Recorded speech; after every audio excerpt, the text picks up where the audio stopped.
Lust isn't just a private battle like you may think it is. This is more than just a physical battle, but this is a spiritual war. Lust isn't just physical weakness, but it's idolatry. So first, we have to get into what is an idolater. And an idolater is somebody who worships idols or worships an idol. And an idolater puts idols before God.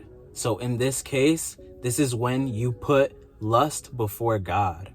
Yes, when you are giving into lust, you are making it an idol. God, he specifically commands us to stay away from lust. And when you are constantly giving into lust, you are putting lust in the position where God is supposed to be in your life, and you're taking him out of that position. Normally, when you think about idolatry, you think about the people in the Bible that were worshiping the idols made out of gold or whatever they built them out of. And you might even feel like it's impossible for you to commit this sin because you would never bow down or pray to an idol. But that's wrong, because idols can be made out of so many different things.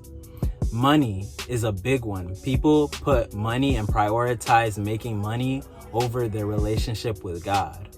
Celebrities and people, even your partner. A lot of people, they look to the people that are above them, or they look to society, or they idolize their partner, and they look to these things before they will go to God. And work or sports, anything that you put before God is an idol.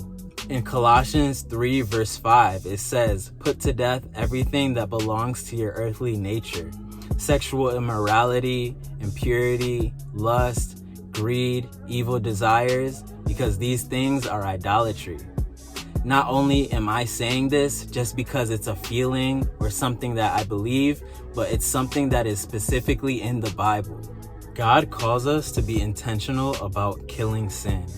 When it says put to death everything that belongs to your earthly nature, this isn't just casual.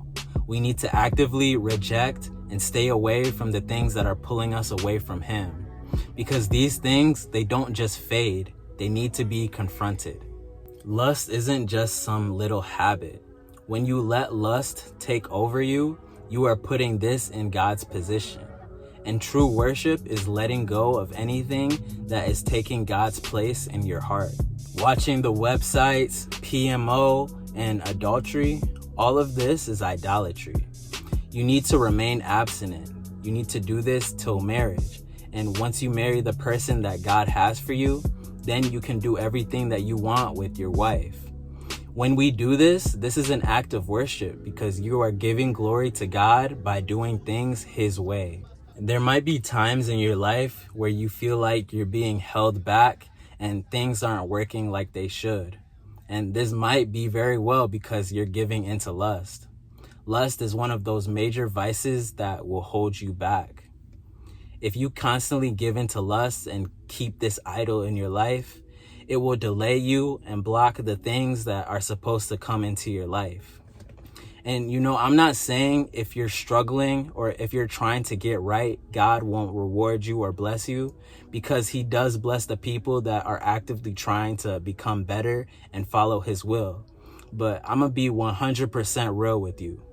If you truly want to get to where you want to be in life, you have to let this sin go.